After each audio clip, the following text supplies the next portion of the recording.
Well, I'm Glenn Boothey, and I've lived here for 55 years. Well, when I first came here, there was only about 20 people living in Hopeton.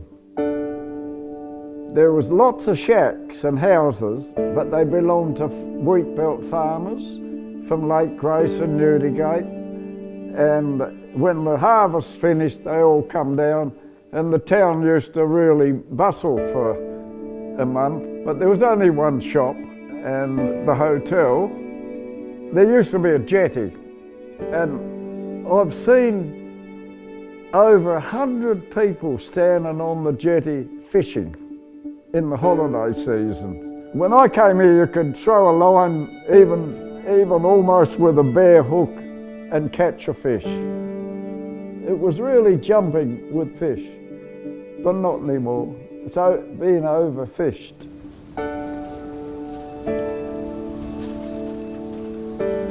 Well, I was born in South Australia. I left when I was 14 and I went to work on a farm at a place called Colcamoy.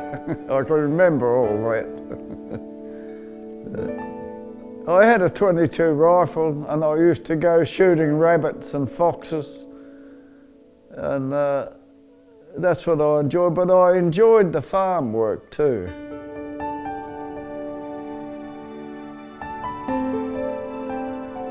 I had a bit of a barney with the farmer, who was really, I thought, a friend. So I just walked out, packed my gear and headed off down to a place called Keith, because I had an uncle and auntie living there. The first thing I did there was I got a job on a sheep station. I would say that was the best days of my working. So this farmer, he said, now I want you to learn to shear properly, not rush into it, and lots of second cuts, they call it. The first day I think I did about 20. But anyway, every time I'd start to speed up, he'd come up and tap me on the shoulder. And he'd say, no, no. He said, I don't care if you don't do your 100 a day. I want you to learn properly.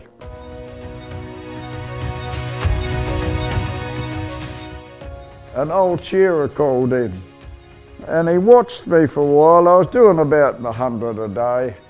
He said, I'll show you a couple of tricks, he says, you might speed you up. I couldn't believe it. I tried them, and all of a sudden I'm doing 150 sheep a day. I was so well off, you'd wonder why you'd want to leave it. But you know, nothing's forever. And I've seen this land advertised here by the Western Australian government. They call them CP, conditional purchase. So I put in an application and got it. But it wasn't as easy as I thought. We had a caravan and I used to take the family around a bit because they were left on the farm remote and I was never home, you know. So I used to do weekend diving, get a few abalone and spear a few fish. I used to send down to Perth to get a bit of diving gear, you know, a half wetsuit, things like that. I met the guy that ran the shop and he said to me, look, I got a friend down at the fish market. He's a bit interested in abalone. He said, any chance of sending me some?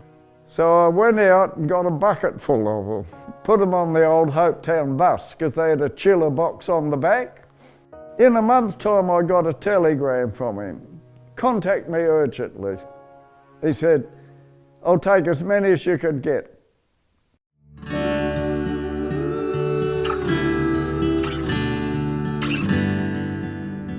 That's how I got into the abalone diving. And I virtually had the place to myself, but that soon changed, of course. And as the years went by, I got better equipment, better boats, and I was doing really well. But I was getting older too, you know. But I had my two sons worked for me on the boat.